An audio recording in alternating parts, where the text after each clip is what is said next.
Iya. Mungkin Renda mau cerita stage fotografi, apa kabar, Ren? Sekarang lagi nggak ada event dan sepi banget event, pasti, bukan sepi malah nggak ada ya. Udah pasti kan emang karena semua event di stop, jadi semua fotografer panggung, musik, kita benar-benar udah nggak ada kerjaan sama sekali. Paling pun kalau emang ada juga benar-benar mungkin seperti misalnya yang fotoin band atau musisi, tapi mereka benar-benar jaga jarak atau gimana, dan itu juga mungkin 1-2 orang aja, nggak kayak kalau dulu kan kita ketemu di stage segala macam, banyak fotografer panggung, kita juga kerja tour segala macam. Kita udah 2 bulan bahkan mau sampai 3 bulan ya udah di rumah aja. Di rumah aja. Terus kemarin-kemarin sempat bikin apa gitu sama teman-teman komunitas teman-teman stage fotografi buat nyari solusi. Sama teman komunitas stage fotografi kita bikin semacam donasi. Jadi kita ngejual karya foto-foto teman-teman. Dari penjualan tersebut 50% untuk yang punya foto dan 50% lagi kita masukin ke uang dana darurat itu kita persiapkan untuk teman yang membutuhkan. Jadi kalau misalnya sesama fotografer ada yang membutuhkan, bisa langsung menghubungi ke Stage ID. Oke. Lanjut ke Davi. Halo. Gimana kabar industri, bro? Dengar-dengar katanya masih ada yang booking. Masih ada ya? Ya, bersyukurlah, inilah rezeki bulan Ramadan. Rezeki bulan Ramadan, ya.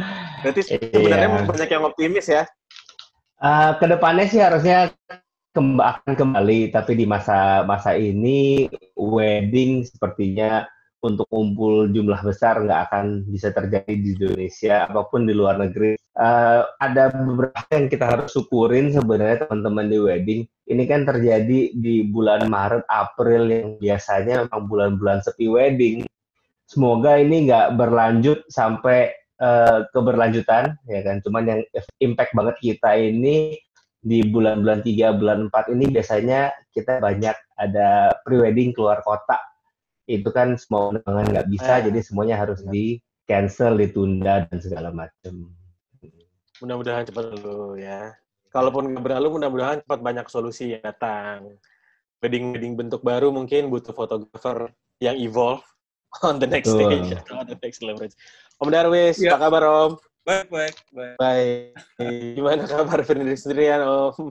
Iya, sebetulnya kebetulan kan saya ada sekolah fotografi yang sebelumnya secara rutin hampir setiap hari kita ada kelas kan. Tapi memang dalam kondisi pandemi ini memang akhirnya pola pengajaran kita coba rubah secara online. Jadi memang sudah berlangsung sih secara online. Cuman memang ada satu hal yang memang masih belum bisa kita lakukan, itu pada saat murid dan guru praktek. Ya. Jadi praktis itu kan perlu fisik, perlu komunikasi ya. Ya, selama ini sih memang dilakukan secara virtual ya. Jadi, tapi memang dengan cara itulah sekarang ini bisa kita lakukan gitu. Tapi artinya saya selalu bilang sama yang kursus atau murid-murid selalu bilang bahwa seperti ini hanya sesuatu yang bisa kita lakukan dalam situasi sekarang. Tapi yang paling penting bahwa ini satu logika yang harus kita lakukan. Tapi kita harus berpikir bahwa sebentar lagi kita akan melakukan secara real gitu loh. Jadi sekarang ini teori bisa dilakukan, kalau praktek juga masing-masing secara virtual kita guide dari jauh. Tapi memang fotografi itu kan perlu emotional feeling ya. Exactly. Jadi benar. Itu yang hilang. Tapi saya bilang ini nggak apa-apa, kita latih ini aja supaya juga hal yang biasa kita lakukan secara praktis ini jadi kosong gitu. Tetap ini paling nggak satu hal di mana mirip-mirip lah, saya selalu bilang gitu. Dan yang terpenting sebetulnya situasi sekarang ini kan yang terutama bagi teman-teman fotografer ya, yang paling penting adalah ketahanan mental ini yang saya lihat memang harus dipunyai gitu loh. Karena memang tanpa ketahanan mental yang kuat, kita pasti akan selalu membandingkan situasi kemarin sama sekarang, padahal nggak bisa menjadi sebuah perbandingan gitu loh.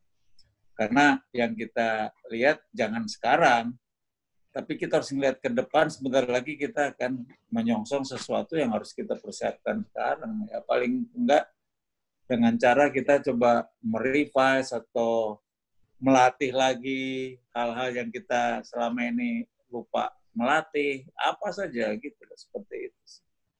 Om, sebenarnya dari tadi pengen nanya sih Om, kan mungkin kalau dari sisi fotografer ya, mungkin Om Darwis udah mengecap asam garam lah gitu, dan kita juga tahu krisis ekonomi itu terjadi berkali-kali kan di dunia dan di Indonesia gitu.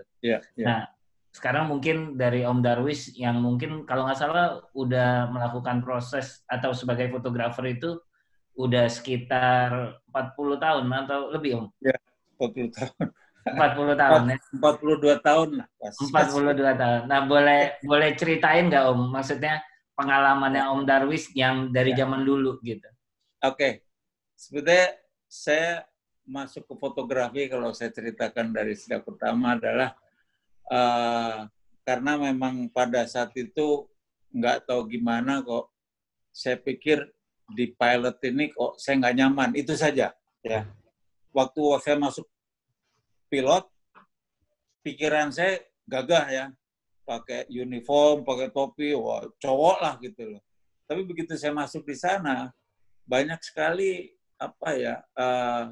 perdebatan batin. Mungkin karena saya ini orangnya rada selebor gitu loh. Nggak punya aturan, selebor, terus nggak patuh pada atasan. Nah, itu yang sering terjadi gitu. Atas bilang gitu, kebetulan saya dulu di charter flight gitu. Akhirnya sering berbenturan sama bos. Akhirnya saya coba pikir, saya harus resign.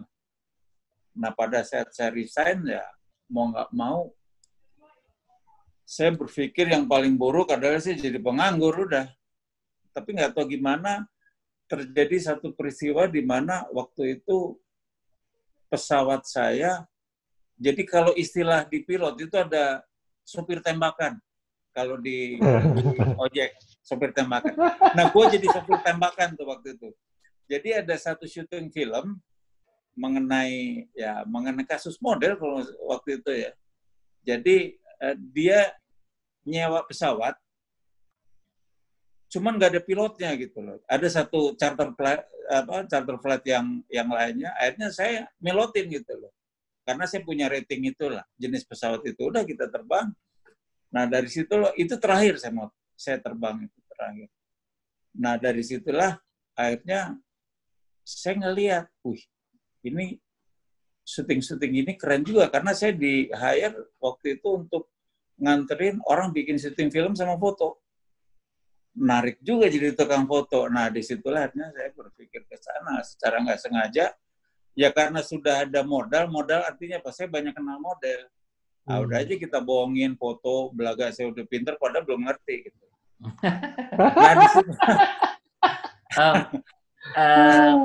Pas pernah nggak ngalamin di saat krisisnya Om di kalau nggak salah 98 ya sebenarnya. 98. Nah setelah berjalan kan saya mulai tahun 80 lah. Jadi memang tahun 80-an itu saya booming banget lah, gila. Jadi di dunia komersil itu semua rokok saya shoot, sunsilk segala macam, beauty kayak sabun gitu. Slot segala macam itu saya yang shoot ya. Sampai tiba-tiba tahun 97 itu mulai goyang saya lihat. 98 ambruk kita. Nah pada saat itu, apa yang terjadi? Ekonomi stuck, mati. Udah, mati sama sekali. Nah disitulah sebetulnya pada saat itu banyak kawan-kawan yang betul-betul down. Banyak yang berhenti. Jadi di rumah saya itu ada gudang, isinya apa? Alat-alat teman-teman pada nitip. Ada udah lari ke Eropa, ada yang kebanyakan ke Australia sama Bali lah. Dia cari profesi lain. Terus saya pikir, ada terakhir beberapa teman tuh datang, dia bilang dia mau buka toko roti segala macam. Terus saya nasihatin di situ, kamu selama ini udah motret berapa lama gitu? Ya dibilang 5-6 tahun. Lu selama 5-6 tahun udah dapet apa, saya gituin. Ya udah bisa beli rumah segala macam. Terus saya bilang, kalau tiba-tiba dalam kondisi kayak begini, Anda berganti profesi, apa lu nggak malu? Saya bilang. Saya gituin. Karena apa? Saya bilang pada saat waktu itu bukan sebetulnya ekonomi berhenti, tapi kita cari selamat. Ya. Kita udah selamat ini. Untung rumah kita nggak kebakar atau apa segala macam. Karena kita coba lihat, keluar sedikit aja. Rumah saya kan di daerah Selipi.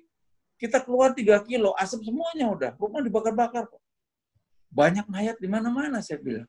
Nah, kalau saya bandingkan dengan sekarang, sebetulnya sama, cuman bedanya apa? Kita kena virus, kita selamat kan?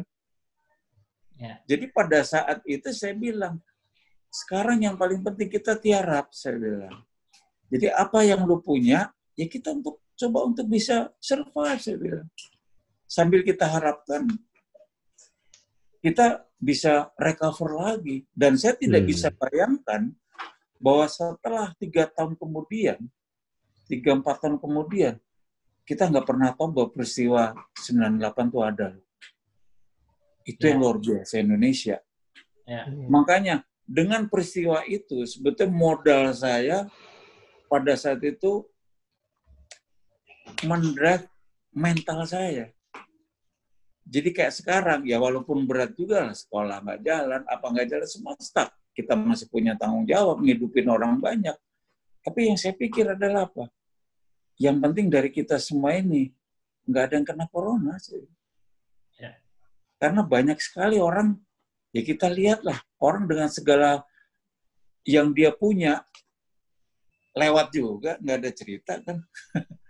Ya. Dan kebanyakan memang yang kena itu dengan segala orang yang mungkin ya secara fisik pada saat itu memang lagi drop banget. Nah, yang sekarang kita lakukan adalah selain kita melatih ketahanan mental kita harus punya spirit yang tinggi. Itu yang paling penting. Karena kita juga nggak mau lah berlama-lama motret virtual. Siapa yang mau gitu. Saya kan kadang bilang, lu mau pacaran virtual? Nggak mau kan?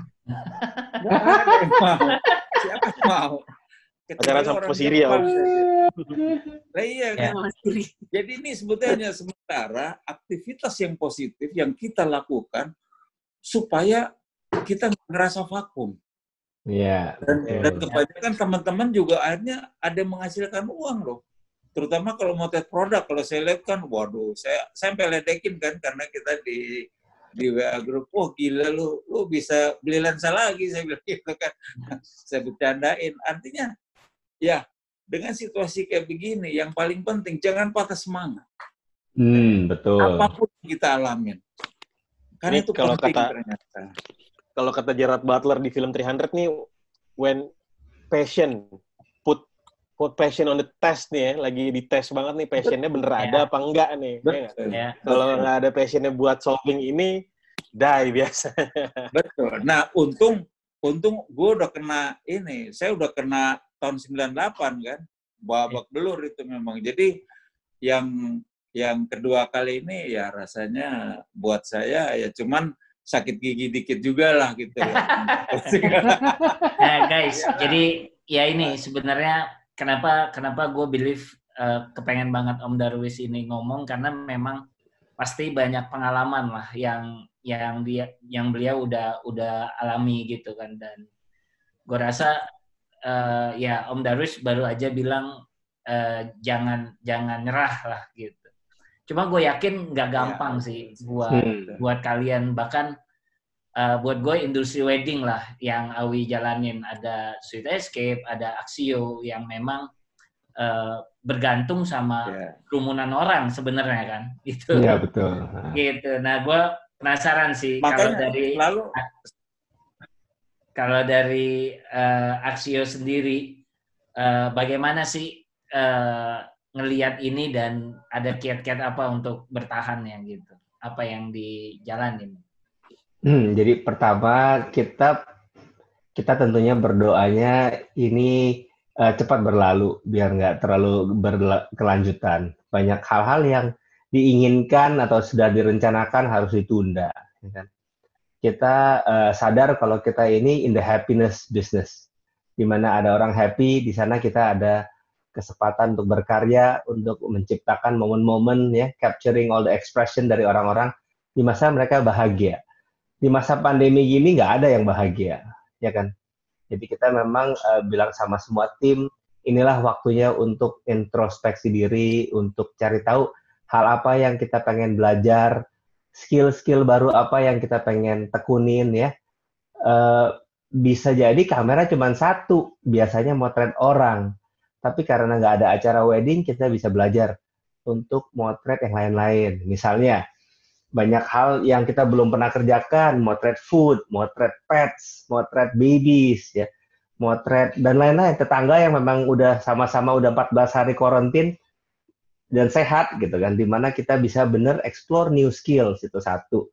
Bener-bener challenge buat kita semua, nggak cuma fotografer tapi juga company-nya Axio, to go very lean, to be untuk plan ahead ke depannya, hal-hal apa yang kita harus siapkan.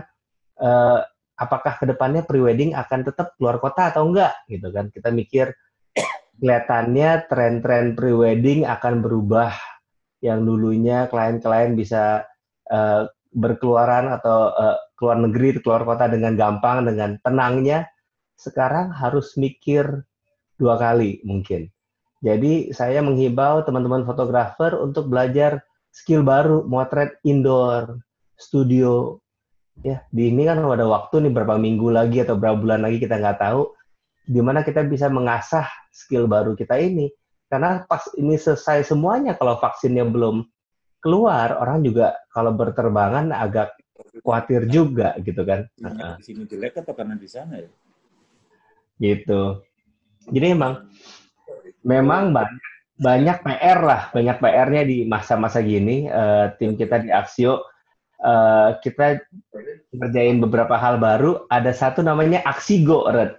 Aksigo itu Axio diundang untuk datang ke rumah kliennya, di mana kita memperhatikan kesehatan fotografer kita, di rapid test, dicek suhu, memang sehat, baru kita fotografer juga udah kenal sama kliennya, memang kita ikutin cerita mereka, dan fotografernya sendiri diundang ke rumah kliennya. Untuk orang-orang udah mulai bosen, udah hampir 2 bulan nih pada stay at home, ya kan?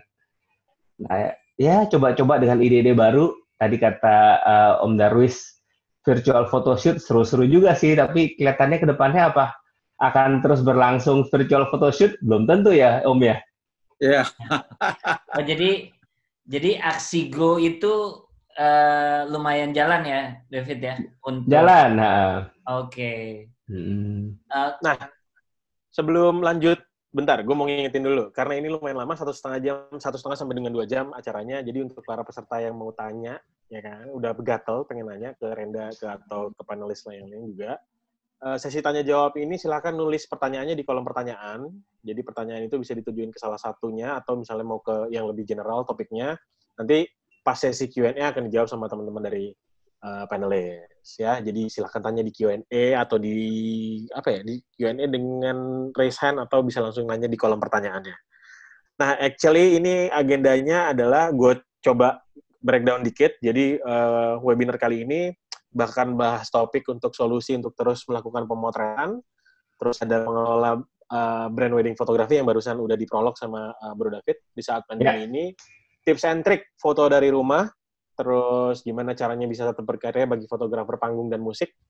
Lalu ada solusi foto komersial di tengah pandemik ini. Kalau ada yang mau coba tanya lagi atau mau kasih masukan lagi, silakan. Tadi udah gue bilang di kolom Q&A, pas lagi Q&A atau bisa di kolom pertanyaan ya. Lanjut, Haret, silakan. Oke. Penasaran sih dengan Axio Go ini. Jadi mungkin ini juga bisa jadi inspirasi buat teman-teman yang di wedding ya. Gitu. Gimana caranya memulai itu gitu loh. Mungkin kan nggak bisa langsung kontakin customer atau gimana caranya?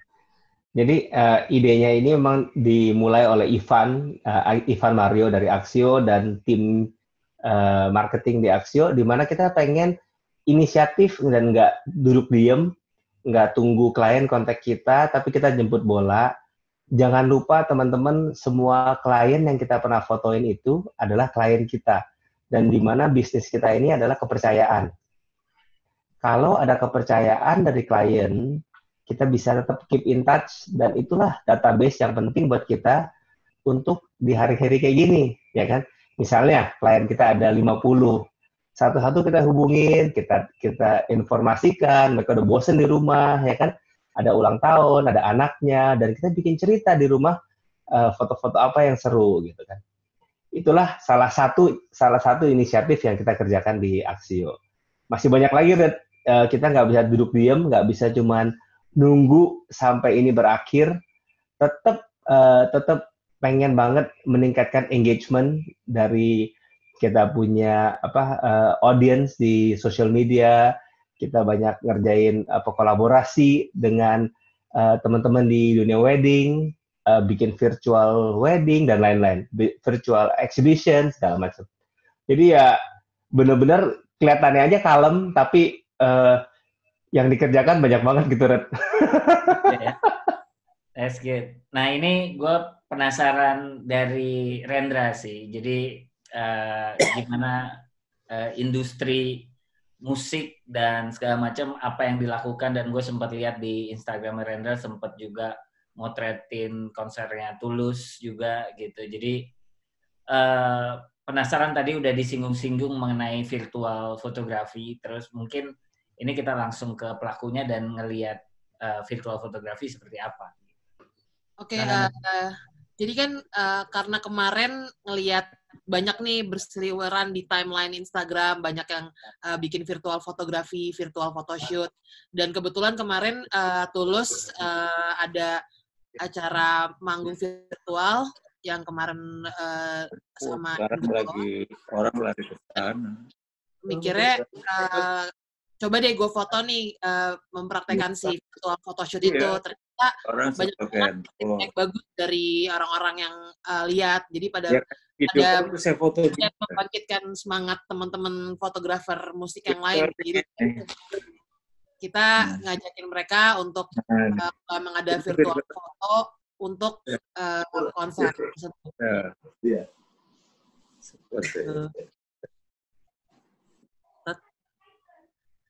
Ya. Halo, sinyalnya agak turun tadi sedikit, Rendra. Ya. Oke. Jadi sekarang udah banyak dong teman-teman yang mulai virtual fotografi. Dilihat dari kemarin sih udah mulai banyak yang virtual fotografi, cuman ada juga yang emang mereka nge-capture dari video yang udah ada, cuman kita kan senangnya sebenarnya kalau kita kan senangnya datang ke acara, fotoin, tapi kalau sekarang karena keadaannya seperti ini, jadi ya itu salah satu yang biar bikin kita nggak bosen, biar bikin kita juga semakin kreatif, dan ya nggak gitu-gitu aja. Jadi ya adalah tuh namanya virtual fotografi itu. Dan juga lumayan ngelatih skill juga sih. Jadi kayak kita juga kreatif dengan barang-barang sekitar kita yang ada untuk membuat sebuah karya foto yang beda. Ya. Mungkin kan kalau dilihat-lihat khususnya buat teman-teman yang foto panggung ya. Ya. Ya kita tahu kondisi ini kita nggak tahu kapan berakhir, dan ya panggung konser itu kan kerumunan massa banget gitu kan. Mungkin ada nggak langkah-langkah dari teman-teman dari photographer stage yang kemarin kalau nggak salah gue sempat dengar juga Naren mulai belajar foto studio atau apa gitu. Kalau gue pribadi, karena kan emang gue juga portrait photographer, jadi sekarang ini tuh gue banyak belajar lagi. Jadi kayak untuk belajar kayak tadi Mas Awi bilang, kita belajar studio, foto, dan juga kan banyak online yang ngasih pelajaran juga kan. Dan sebenarnya di saat seperti ini sih lebih ke buat ngelatih skill kita sih. Mungkin kemarin-kemarin sibuk sama kerjaan yang ada, jadi nggak bisa ngelatih skill untuk lighting segala macam. Jadi ya sekarang saatnya untuk belajar. Jadi nanti misalnya masa pandemik ini udah selesai, kita jadi punya skill baru untuk foto. Agree. Iya sih, gue juga ngerasa memang mungkin dulu banget awal kita start jadi fotografer kan isinya belajar banget tuh. Iya. And then kita mulai nyari duit, jadi mulai sibuk ya. pengen lupa gitu. Justru ya itu salah satu mungkin yang di highlight tadi dari obrolan Rendra, ya belajar lah gitu di saat momen ini adalah momen belajar yang mungkin lu nggak bisa dapetin pelajaran ini dengan sekarang ilmu lagi murah banget ya. Banyak banget orang-orang yang ngasih pelajaran gratis dan kita bisa nge-search juga bisa, dan kita pun juga jadi di rumah lebih kreatif dan kalaupun tidak ada alat kita juga bisa DIY gitu. Kayak sekarang nih gue lagi nyobain foto makanan, ternyata menarik gitu. Sebelumnya gue mikir malesan foto makanan, ternyata pas gue nyobain enak juga ya gitu. Motret makanan tuh enak banget, abis motret dimakan. Cuman yang paling bahaya jaga pinggangnya suka jebol abis motret makanan. Bener. Om, ini pengen balik ke Om Darwis deh, dari kan pengalaman ngajar gitu Om. Materi yang paling orang suka dalam proses belajar ini apa Om sebenarnya Om? Suaranya Om Darwis boleh di unmute? Udah Om. Ya gimana Om? Udah Om, cukup Om. Oke. Motret orang, mereka lebih suka begitu ada still life ya. Ya kadang-kadang mereka kan kebetulan saya ngajar yang saya khususkan saya motret orang ya. Selain itu saya juga ngajar art still life ya. Jadi kebetulan dulu saya sempat belajar di ikut workshop di Hallmark kayak yang bikin kartu-kartu tuh loh di Swiss. Akhirnya itu konsep itu saya buat. Tapi walaupun bikin art still life menarik, mereka tetap senang orang. Kayaknya mungkin orang ya mungkin karena model sih ya. Jadi ada komunikasinya, ada seru-serunya. Jadi memang motret orang tuh memang jauh lebih menarik.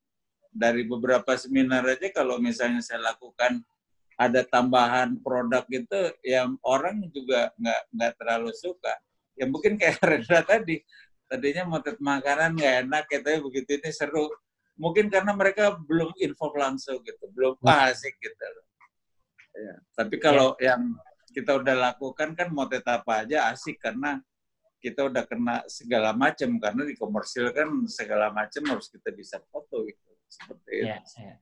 Nah malah ini gue dapetin banget nih. Artinya kan kenapa motret orang? Karena ada interaksi. Ketika lu shoot virtual, lu ngerasain interaksinya nggak?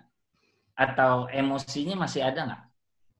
Nah, itu juga banyak yang mempertanyakan sih. Cuma kan kalau pas motret visual, kita sebagai fotografernya juga ikut mengarahkan kan. Ya mungkin nggak sama seperti kita ketemu langsung, kita bisa megang atau gimana, mengarahkan. Cuma kalau ini benar-benar ngarahinnya ya dari jauh gitu. Kayak, coba dong lo samping kiri kanan, terus habis itu deket jendela atau enggak.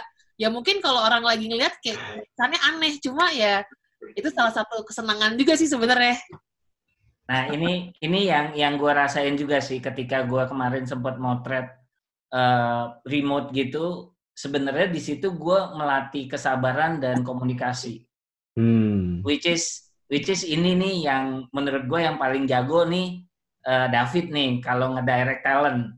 Gimana sih caranya ketika talent mungkin apalagi virtual ya, udah di saat mungkin di titik-titik yang udah panas, kalau di lokasi ya misalnya ya udah panas, terus gimana lu membangkitkan mereka untuk lebih seru lagi gitu. Padahal menurut gue di fotografi virtual ini itu yang jualannya ya, itu yang cara geraknya gitu loh.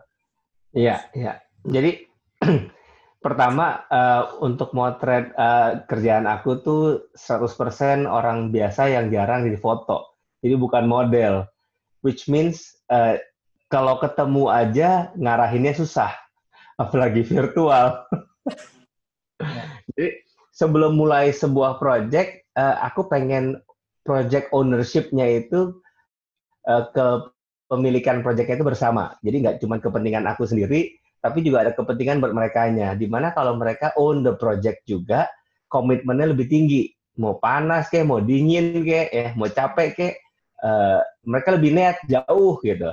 Nah itu PR-nya di persiapan sebelum motretnya. Kalau motretnya aja menurut aku lebih gampang. Persiapannya itu yang susah. Siapin ekspektasinya, mood board-nya, reference-nya, bajunya, setting-nya. Persiapan itu kalau dilakukan dengan matang, ntar lagi pas pemotretannya, excitement-nya memang udah beda. Karena mereka udah terbangun ekspektasinya dan persiapannya juga ada gitu. Oh, gue pikir tadinya cuma foto komersil yang perlu deck presentasi yang baik ya. Foto wedding juga ada deck presentasi ya?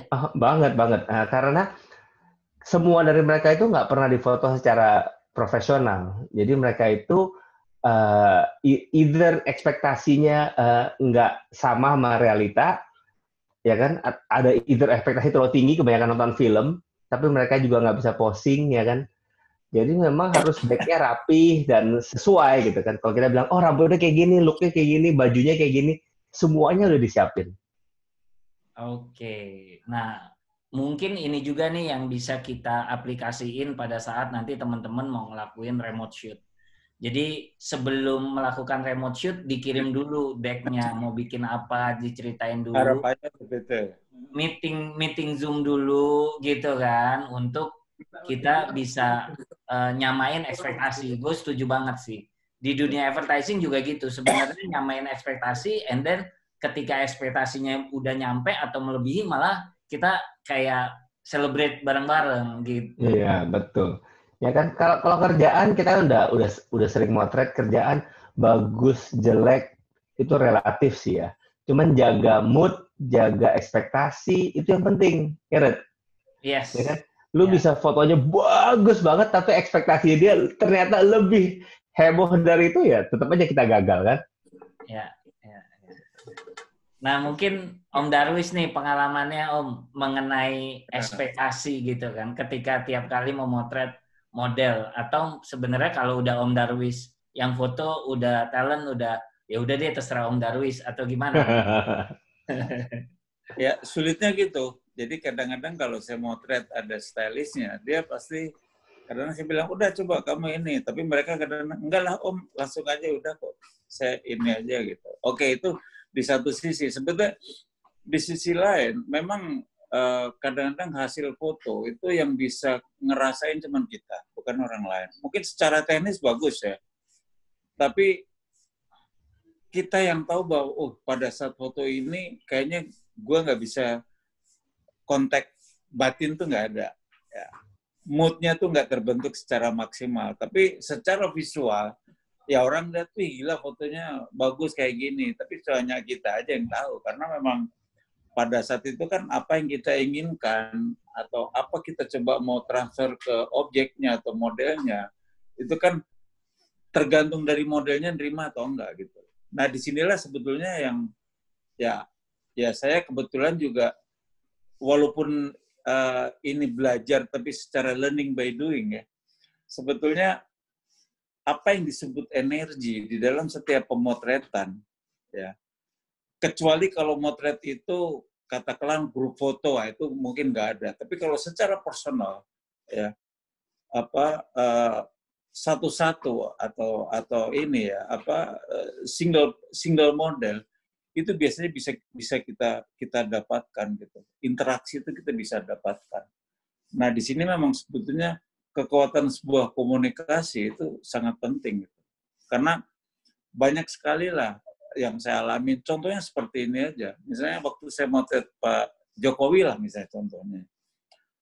Pada saat itu sebetulnya yang diberikan input ke saya itu adalah contoh-contoh foto bahwa contohnya tuh fotonya Bill Gates, Obama, semuanya cover shot ya. Terus Bill Clinton segala, pokoknya foto-foto yang memang basicnya ke sana ya, dari kebanyakan dari cover-cover buku atau apa. Nah, pada saat Bapak bilang saya pengen foto seperti ini, pada saat itu saya langsung bilang Bapak lebih bagus dari ini, saya bilang. Sebetulnya intinya bukan saya sombong atau apa, saya memberikan energi positif ke Bapak. Oh, masa sih gitu loh. Nah, disitulah timbul trust ya. Bapak percaya sama saya, oh ya kalau gitu trust. Karena kalau sudah begitu, next berikutnya, ya memang kita nggak usah bicara teknis lagi. Kalau masih ngeset lampu ya mungkin bete ya. Ini kan udah yang namanya kalau seorang profesional memang udah harus ini. Dan kebanyakan kalau saya melakukan itu, saya ambil sesuatu yang simple. Jadi settingan simple segala macam, tapi intensitas konsep daripada cahaya itu betul-betul blending ke objeknya secara maksimal. Jadi itu yang saya lakukan. Jadi saya betul-betul bisa berinteraksi gitu. Karena biasanya kalau motret model kan kita ada waktu banyak ya. Kalau motret kayak gitu, waktunya 15 menit, 10 menit, 20 menit. Jadi memang dengan waktu yang singkat itu kan tense ya, tinggi sekali kan. Nah itu kita harus fleksibel supaya semuanya serba cair ya. Nah itu memang diperlukan. Makanya saya selalu bilang seorang pemotret orang ya, kalau model lah masih bisa lah karena dia dibayar. Tapi kalau motret orang, bikin potret, itu yang namanya leadership seorang fotografer itu tinggi sekali. Supaya ya ada kecenderungan trust, itu aja. Soalnya gini lah, kita masuk ke pesawat, begitu pintunya masih terbuka, ngelihat kaptennya culun banget, jiper nggak? Iya kan? Tapi begitu pilotnya kelihatannya wah asik gitu, nyaman lah. Walaupun juga belum tentu, tapi itu kan kesan pertama dulu yang masuk. Yeah, nah itu memang saya itu belajar ke sana gitu loh. Jadi leadership itu ternyata penting. Ya. Selain ya komunikasi ya paling penting. Nah mungkin bagi kawan-kawan sekarang saatnya kita belajar ke arah sana bukan hanya teknis saja gitu. Karena fotografi kan luas ya. Tapi prinsipnya adalah karena kan begini nih. Ini mungkin mumpung saya masih ingat ya. Ada kawan-kawan yang dia di jurnalis atau dia di street foto segala macam, dia tidak belajar cahaya. Itu kurang tepat menurut saya. Karena begini, fotografi adalah sebuah portret. Ya. Kenapa? Karena teknik lighting ada yang namanya Rembrandt. Sedangkan Rembrandt itu ahlinya potret, lukis kan. Jadi prinsipnya ke sana dulu. Jadi buat saya, setiap fotografer apapun, belajarlah memotret orang dengan tepat. Itu aja. Karena banyak sekali ya. Saya dulu beberapa pernah ikut jurnalis fotografer kayak Eddie Adams ya.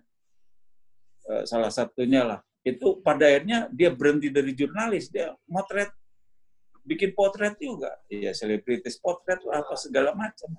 Jadi intinya ke sana gitu loh. Jadi memang itu harus sudah seorang fotografer harus bisa tahu mengenai lighting potret itu udah mutlak menurut saya. Selain juga pembekalan diri ya, yang tadi itu sebenarnya komunikasi lah apa gitu. Kalau kita gagap atau kaku ya kita harus belajar nggak gagap. Jadi intinya itu sih sebetulnya. Gitu.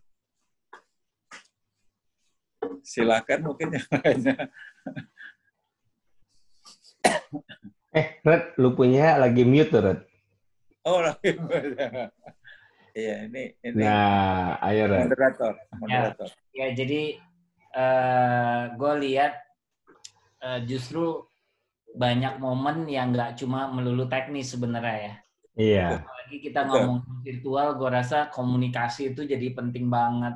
Ngatur ekspresi tadi dari David juga bagus banget. Terus Rendra, menurut lu kalau udah kita ngatur ekspektasi segala macam, harusnya virtual fotografi menurut lu bayar atau free? gue juga kemarin baru dengar sih, ternyata emang ada yang ternyata berbayar si fotografi virtual ini gitu kan. Itu balik ke masing-masing orang sih, kalau emang mereka mikir ini worth it untuk dibayar, ya itu bagus banget karena salah satunya mereka menghargai dan mengapresiasi si fotografer itu juga gitu. Toh di masa pandemik ini kan sebagai orang yang difoto pasti juga mikir, ini fotografer juga butuh makan gitu. Jadi dengan dia membayar si fotografer, dia juga ikut membantu ekonomi si fotografer ini juga gitu. Yes, setuju. Dan ya itu sebenarnya memang fotografernya nggak ketemu, cuma fotografer juga bekerja ya. Ternyata banyak intuisi juga yang harus dibangun, komunikasi yang harus dibangun. Dan gue rasa ini bisa jadi, maksudnya as a solusi sementara mungkin, ini bisa jadi pandemik ini bisa dipakai, dan teman-teman mungkin yang ada di sini nggak usah takut, kita akan menyuarakan bareng-bareng, bayar kok gitu. Jadi biar lumayan lah, ada pemasukan dikit-dikit gitu. Jadi bisa jajan-jajan dikit. Gitu biar nggak. Buat beli kopi. Oke, nih ini kayaknya udah waktunya nih kita jawab pertanyaan-pertanyaan nih. Yang pertama. Red. Yang penasaran tuh sharingan lu, Red, di mana di masa kayak gini lu masih bisa melakukan commercial photoshoot. Itu dia tuh sebenarnya. Belum ada yang nanya dari tadi kan, karena Heret nanya mulu dari tadi. Gantian nggak apa-apa, Bro David. Gue pernah dengar lu sharing, cuman coba mungkin di sini teman-teman sambil dengerin nih ya. Menurut gue ini levelnya susah banget. Ya, saya setuju virtual photoshoot juga a new challenge. Tapi managing the client, agency, talent, dan nggak boleh bawa kru, itu gimana caranya, Red? Lu bikin komentar yang kemarin lu posting, Red. Oke, gantian nih jadinya. Iya. Oke, gini, gue kasih gue share slide ya, bentar ya. Nah, gitu dong. Pelajaran keluar. Ini baru puas kita. Oke, ini sebenarnya yang gue dapetin dari apa yang udah terjadi. Udah kelihatan belum? Kelihatan dong. Ya, kelihatan. Ini ada new normal fotografi sama videografi. Mungkin kita masuk ke fotografinya dulu deh. Dari fotografi itu sebenarnya kita ada yang namanya virtual fotografi. Gue lihat fotografer teman gue juga nih, ada Tommy, sering banget melakukan ini, which is yang tadi kita bahas. Gue believe semuanya pasti ada hikmahnya. Jadi ada virtual fotografi pasti ada positifnya. Salah satu yang tadi kita udah bahas, directing, ekspektasi segala macam. Gue rasa itu pelajaran yang paling berharga di situasi seperti ini. Terus tahu nggak, di sini ada juga dia motret dari Google Street. Jadi Street View Portrait. Jadi wah, ini menarik kan. Jadi gimana tuh caranya? Jadi dia ini nih gue dapetin dari Aris Lukman. Dia tuh pakai Google Street dan dia capture and then dia edit. Warnanya dibuat sesuai ekspektasinya dia gitu. Dan ini menarik banget. Gitu. Jadi ini kalau nggak salah katanya dia tuh sebelumnya art director, 6 tahun dia nggak bisa keluar rumah. Jadi udah dari 6 tahun yang lalu dia membuat ini. Mungkin teman-teman bisa cek Street View Portrait. Ini bagus-bagus banget gitu. Terus kita masuk ke remote shoot photography, which is yang paling keren Bella Hadid ini ngelakuin gitu dengan menggunakan FaceTime, dan ini pakai Vogue di majalah Vogue magazine. Jadi ini keren banget sih, dan gue ngelihat ini direction fashionnya, terus si fotografer approach talentnya, ini tuh menurut gue something yang menarik banget. FaceTime, pakai aplikasi FaceTime kalau lu pakai device-nya iPhone. Terus kemarin gue sama Haris sempat praktekin pakai aplikasi Google Duo. Jadi Google Duo ya motretnya barengan, yang sebelah kanan gue, yang sebelah kiri Aris.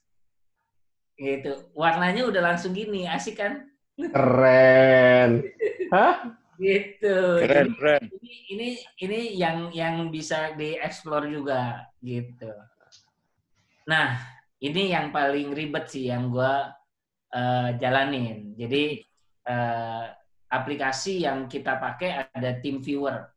TeamViewer itu memungkinkan gue sebagai fotografer meremote another laptop. Jadi ini mau berlaku bisa di mana aja. Gue paling jauh udah sempat sampai Surabaya. Gitu. Mungkin next kita akan kolaborasi sama fotografer Singapura untuk bikin remote shoot. Gitu. Jadi pakai TeamViewer untuk controlling kameranya, speed, diafragma, tone, segala macam. Kita pakai Capture One untuk mengcapture gambarnya.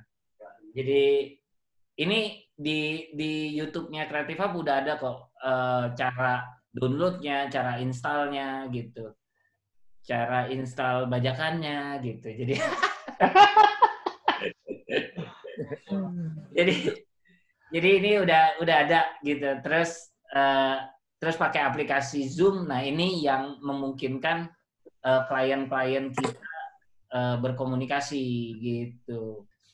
Buat gua ini sih pencerahan banget ya buat industri komersil, bahkan mungkin new normal after this kita bisa ngelihat orang-orang mulai bisa motret komersil di rumah-rumah gitu. Itu akan seru banget sih. Gitu. Bayangin nih, ini bener-bener virtual shoot, remote shoot yang udah jadi billboard ya, Red? Ya, udah ada yang Indosat ini udah jadi billboard, udah ada di billboard gitu, dan mungkin akan banyak pengajaran-pengajaran atau webinar-webinar ke depan yang arahnya ke sini juga nih. Jadi langsung bisa praktek, langsung bisa ini akan bagus banget sih. Ini gimana caranya Heret motret tanpa megang kamera ya, Red? Iya. Dari jarak jauh ya. Itu tanpa gue megang kamera, dan ternyata memang kalau di dunia komersil itu possible karena mereka udah kasih layout, dan layout itu biasanya lumayan rigid gitu, dan mungkin dengan pengalaman gue udah tahu gimana cara jelasin klien kenapa gue milih angle bawah, kenapa milih angle atas. Nah, itu akan mempengaruhi sih. Jadi ya kurang lebih ini gitu, dan sebenarnya gue khawatir teman-teman udah banyak yang gue share mengenai ini gitu. Jadi in detail bisa kontak gue gitu, dan feel free, gue pasti akan sharing mengenai ini gitu. Dan udah ada video-videonya di YouTube-nya Creative Hub, jadi kalian bisa lihat sih gitu. Ya, kita balik lagi nih Awi nih. Gue nanya. Oke. Jadi mungkin kita ini pertanyaan-pertanyaan dari teman-teman nih yang udah masuk ke kita dari Anonymous. Kalau lihat virtual photoshoot terlihat bahwa orang awam pun bisa melakukan itu. Bagaimana para fotografer menanggapi itu untuk tetap menawarkan jasa fotografinya? Gimana tuh ya? Maksudnya orang awam juga bisa gitu. Nah, nggak tahu ya, kalau yang tadi kita obrolin, yang penting itu sebenarnya bukan cuma mengoperasikan kamera gitu kan. Tadi Om Darwis juga udah tegaskan juga ada how to direct, gimana lu mengconvince, komunikasi. Awi juga udah sempat bilang mengenai ngatur ekspektasi. Jadi kayaknya itu semua ya. Setuju ya? Yang susah menurut gua, Red, yang susah adalah gimana meyakinkan atau mendapatkan klien. Di akhir hari bidang fotografi skill-nya bisa dipelajari, dan sebenarnya nggak terlalu susah banget kok kalau kita pengen belajar, ya kan? Cuman masalah nomor satu menurut aku setelah kita bisa motret, apakah in person, apakah virtual atau segala, adalah dapetin orangnya itu. Gimana meyakinkan dan dapetin orang untuk hire kita, itu kan susah kan? Ya. Gampang sebenarnya. Gampang. Bahasa dagangnya belajar foto gampang, yang susah cari order gitu. Wi, gampang, Wi. Gampang. Jadi lu set up virtual fotografi, kalau sama Awi 30 juta. Emang. Yang lain 100.000 pasti banyak. Bener ya, harus. Terus hasilnya lu jelek-jelekin. Ya kan, Awi aja 30 juta jelek.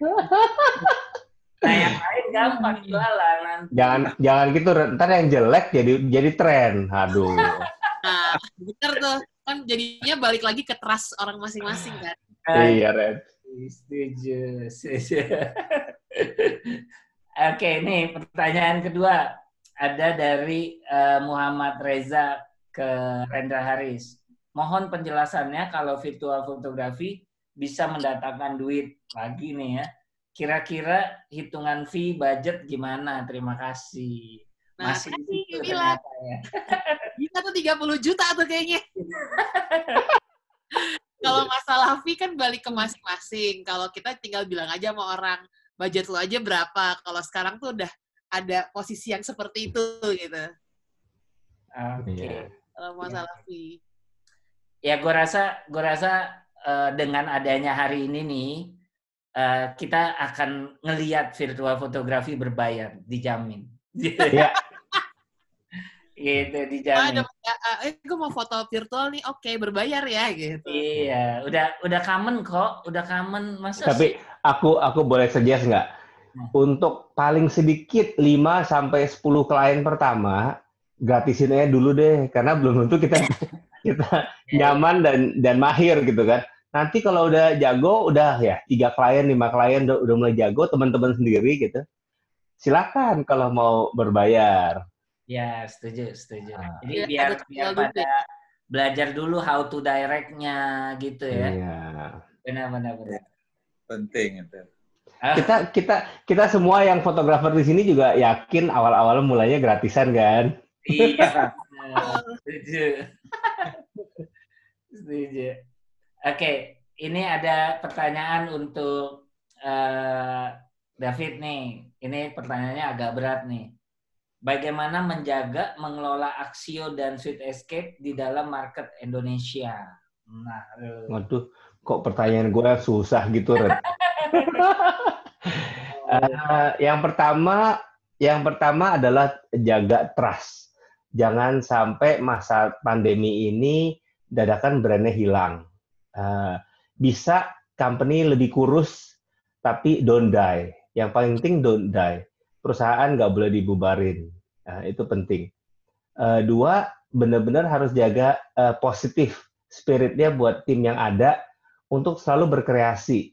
Dan dengan ini saya nggak sendirian, tentunya saya dibantu banyak teman-teman di Axio ataupun di Sweet Escape, ada Ivan, ada Adi, Yosep, dan lain-lain, di mana memang kita ya cari terus ke depannya apa yang kita bisa lakukan. Ataupun sekarang ini, kayak di Sweet Escape, kalau mungkin teman-teman tahu, Sweet Escape itu kita kolaborasi dengan fotografer lokal di seluruh dunia, di mana kita ada fotografer lebih dari 500 kota seluruh dunia. Di masa pandemi ini nggak ada yang berani travel, nggak ada yang bisa terbang, dan dengan begitu kita punya bisnis di travel akan sudah drop-nya drastis sekali gitu. Dengan begitu kita harus belok, cari kesempatan baru di mana jasa fotografi masih dibutuhkan di masa pandemi ini. Di saat ini kita lihat banyak banget orang nggak bisa jualan secara fisik offline. Dadakan semua harus terpaksa berjual online, tapi belum punya konten yang bagus. Makanya di sana Sweet Escape benar-benar sibuk bantuin teman-teman UMKM ataupun brand-brand untuk motret produk. Tadinya awalnya motret orang lagi holiday, kita jadi motret produk buat banyak orang-orang untuk bisa berjualan. Ya, di setiap masa pasti ada kesempatan. Itulah yang apa ya? Memang jumlah bisnisnya akan lebih kecil, tapi mau nggak mau kita tetap cari hal-hal apa yang kita bisa stay relevan gitulah. Ya, ya, keren. Jadi tadi gue ada nangkep juga tuh dari David sendiri juga udah melihat ya bisnisnya akan mengecil gitu. Jadi ini sebenarnya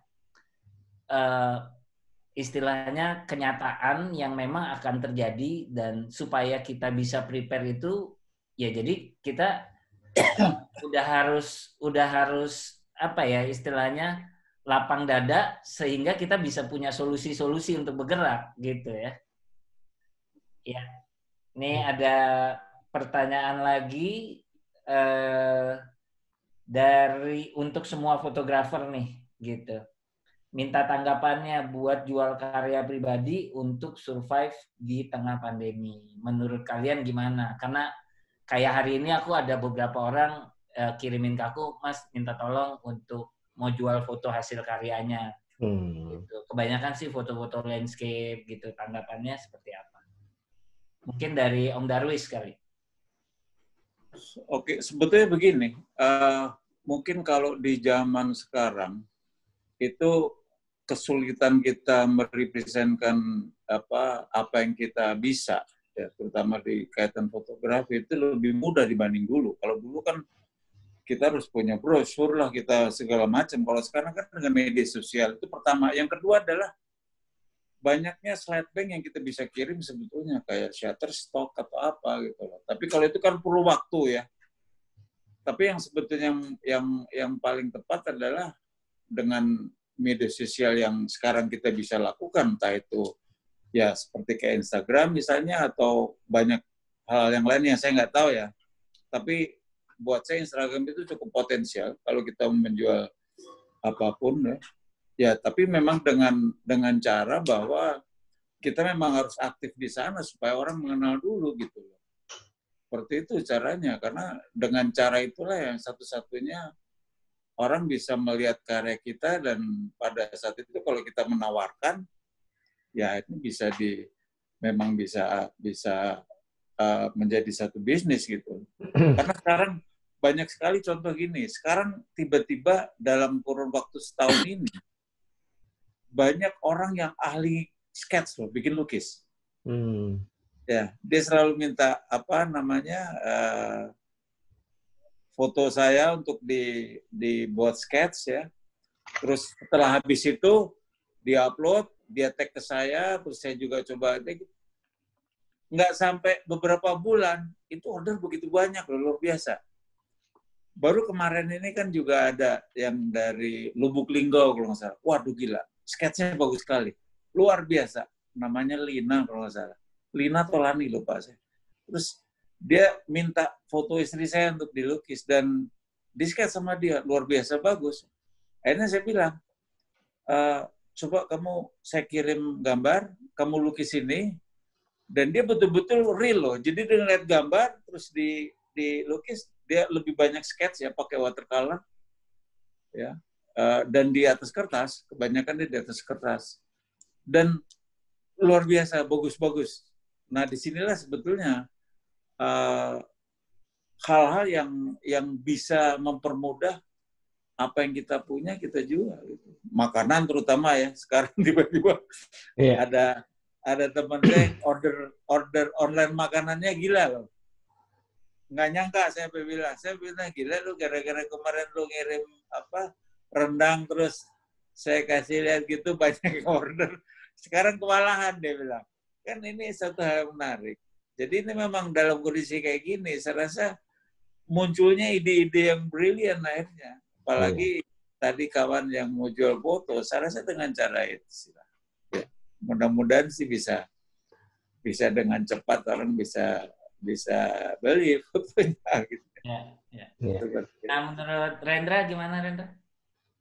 Bisa banget. Jadi kebetulan kan aku sama teman-teman di kumpulan stage photographer juga emang ngejual foto.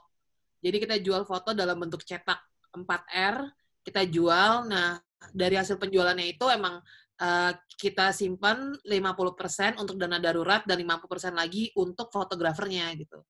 Jadi fotografer yang ngirim foto ke kita posting fotonya di Instagram, tapi ini juga berhubungan dengan musisinya ya, karena kan kita motret musisi dan band dan vokalis, jadi kita juga minta izin dari mereka dulu untuk kita nggak bayar royalti. Jadi kita punya list musisi dan band mana yang kita bisa upload fotonya dan kita bisa jual, gitu. Wah, hebat juga, nggak perlu bayar royalti ya? Nggak bayar royalti ke musisi bandnya, tapi itu kita juga kita benar-benar minta izin satu-satu sama band-bandnya, dan kebetulan di tempat teman-teman stage photographer itu mereka juga ada yang official photographer-nya, jadi untuk memintanya jadi lebih gampang ke manajemen dan bandnya tersebut gitu. Keren. Ya ini hebatnya orang Indonesia sih, ya. Memang kita tuh kuat banget gotong royong ya gitu. Memang bantu. Hebatnya. Wi, menurut lu gimana, Wi? Menurut gue di masa sulit gini, yang paling penting satu, jaga kesehatan. Ya. Jaga kesehatan, tidur cukup, makan sehat, ya jaga kesehatan. Itu satu. Dua, jaga spiritualnya. Jadi semangatnya, tadi Om Darwis pernah ngomong, semangatnya harus tetap ada dan tetap berkobar-kobar. Dengan caranya gimana? Caranya ngobrol sama teman-teman kayak gini nih. Ternyata di masa gini, biarpun jauh fisiknya, tapi orang lebih punya banyak waktu dan kesempatan untuk bisa video call, ngobrol-ngobrol, ya kan? Dan kita saling menyemangati satu sama lain. Gue nggak pusing dia mau jual fotonya, mau jual kameranya atau lensanya, kayak itu pun hanya sementara. Kalau semangatnya masih ada, ya kan? Setelah ini berlalu, itu semua akan kembali, nggak ada masalahnya, gitu. Agree. Ya, cuman mungkin jangan lagi begini komunikasinya sama teman yang ngeluh, yang selalu aduh gimana nih. Jangan. Justru memang betul cari teman-teman yang punya spirit tinggi ya. Yang good vibes. Ya. Betul. Salam untuk Pak Buyung ya. Tapi ini di masa-masa ini lucu sih, menurut gue ya. Akan banyak terfilter di mana yang dulunya seorang fotografer nggak akan jadi fotografer lagi, Red. Ya. Betul. Tapi yang bertahan dan tetap berkreasi akan benefit afterwards, karena ternyata inilah yang orang-orang bertahan. Bayangin di akhir tahun, ternyata pemainnya tinggal sedikit. Nah itu yang akan meraup hasilnya gitu ya. Agree. Tapi dari semua ini sih, ini joke aja, dari semua profesi gitu. Jadi nanti paranormal juga pada ambruk, yang lainnya pada kena narkoba. Down pada. Nah, itu makanya ketahanan mental penting itu. Iya. Ya. Ini gue hari ini tuh baru dapat kiriman buku dari Pak Wihau. Nih, lihat nih. Aduh, ini tuh ini tuh foto perjalanannya dia. Jadi ini nih tuh foto-fotonya tuh di saat kayak gini pengen ngajakin gue pergi, tau gak lo? Iya lah, bagus banget. Nah. Itu, dan ini gue ketemu Pak Wihau ini pas dulu di ranah kreasi, masih belajar foto. Jadi mungkin sekarang Pak Wihau ini umurnya udah mungkin hampir 70 tahun kayaknya. 65-an something lah. Dan dia kumpulin foto-fotonya dan dia bikin buku. Dan gue rasa ini dijual gitu. Dan mungkin udah hampir lupa ya kita. Dulu aku pernah memburu fotonya Om Darwis Kembang Setaman. Ini susah banget. Iya kan, nyari bukunya gitu. Jadi hal-hal basic, hal-hal yang dulu lagi nyetak di buku itu menarik banget. Ini menurut gue bisa jadi satu solusi juga gitu loh. Dapetin printnya. Keren. Bukunya keren, luar biasa. Iya. Gitu. Jadi berarti Pak Wian tuh sumuran gua tuh. Oh iya ya.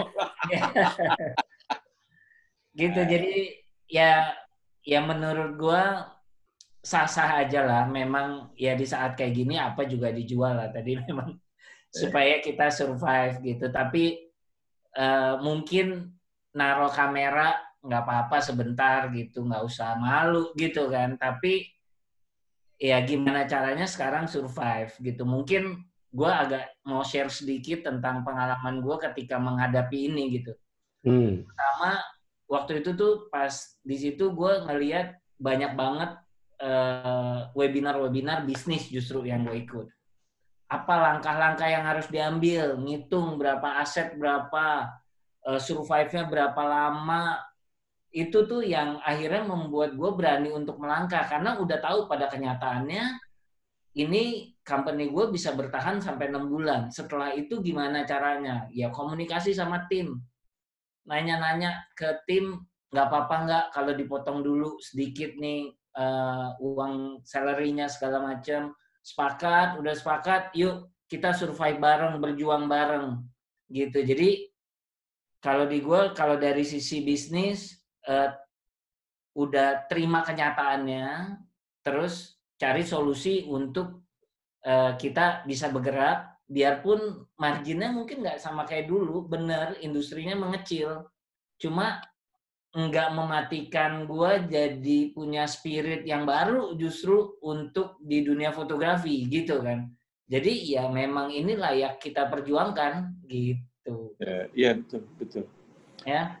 Karena justru di situasi kayak begini, ini yang harus kita pupuk adalah kegotong royongan, spirit kebersamaan, yang tadinya mungkin nggak muncul, sama sebuah ekspektasi yang terlalu tinggi. Dan yang sebetulnya yang paling intinya adalah dalam kondisi gini, akhirnya kita tidak akan berpikir lagi untuk pamer secara fisik, itu yang paling penting. Itu yang saya rasain ya. Bahkan banyak lah teman-teman yang yang dulu gini tiba-tiba dia merasa bahwa ya gue kayaknya mesti lebih lihat ke bawah lagi, lebih, dan ini kan jadi bagus gitu loh. Jadi kayak manusia itu kembali ke situasi di mana segala sesuatu bukan hanya mengejar masalah materinya saja, suatu yang pokoknya, tapi lebih hal yang sifatnya lebih ke kehidupan yang natural gitu, dan terjadi sekarang sebetulnya gitu loh. Ya contohnya gini lah, banyak sekali yang sekarang ini edukasi online gratis kayak gitu kan. Jadi memang coba mau melakukan ini kan, iya kan? Ya mungkin kalau nggak gara-gara COVID, saya sendiri hampir sombong, hampir aja sombong. Heret nggak pernah sombong gitu loh. Sesombong-sombong lu nggak sombong, Red. Sombong-sombongnya nggak ada yang bisa disombongin gitu ya. Oke. Ini ada pertanyaan dari Fikri Fuadi. Apa tanggapannya akan ada pameran fotografi dengan cara online? Ini Oke, terus di kedepannya apakah ada tren online exhibition fotografi? Jadi ini mengenai online fotografi, bagus ya sebenarnya ya. Bagus ya. Topiknya bagus, pertanyaan bagus banget. Itu ngebuka banget sih. Gue juga tadi pas baca, oh iya ya, sebenarnya pameran online possible banget dilakukan ya. Tapi pameran seperti apa? Kayak karya apa?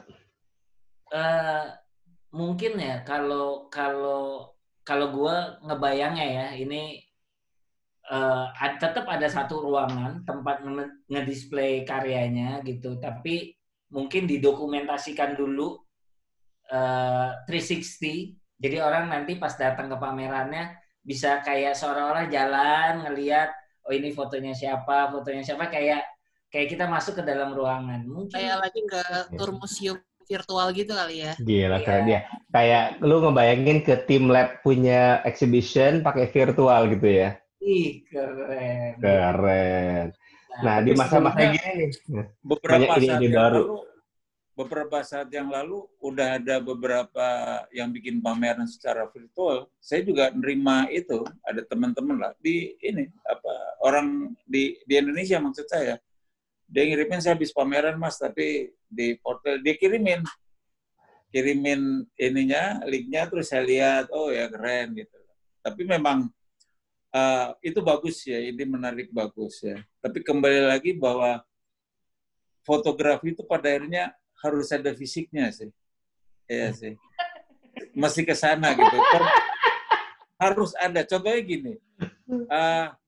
Kadang-kadang kalau coba bisa bayangkan nggak, kita nonton pameran foto, tapi nontonnya semuanya pakai screen, nggak menarik. Ya.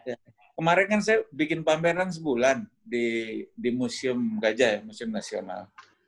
Selain foto fisik, saya juga ada satu ruangan yang saya bikin untuk orang lihat secara di screen ya, di video screen ya dilihat gitu. Yang masuk video screen paling hanya 20-30 orang. Semua ngelihat fisik akhirnya gitu. Dia lihat, dia pegang apa segala. Ya itulah memang itu fotografi ya.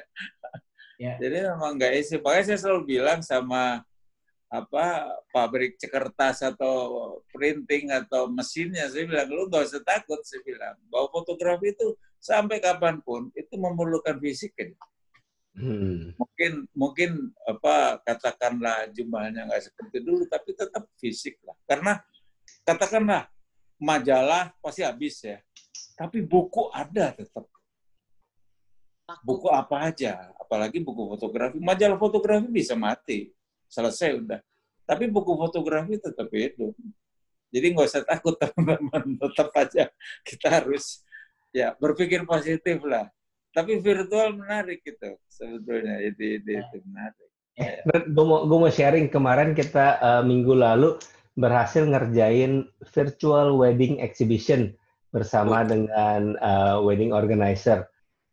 Cuma lewat Instagram aja. Kita bikin acara, ada live, ada bisa ngobrol, segala macam. Kita malah di masa kayak gini, minggu lalu dapat lumayan banyak klien loh, Red. Wah. klien baru, Red. Wah, emang. Oh iya, bagus ya. Pernah nggak sih, Rit, ada yang request justru prewed di saat pandemi, jadi konsepnya pandemi gitu? Wah, keren banget. APD gitu ya? Keren banget. Pakai APD gitu. Alat pelindung diri gitu ya.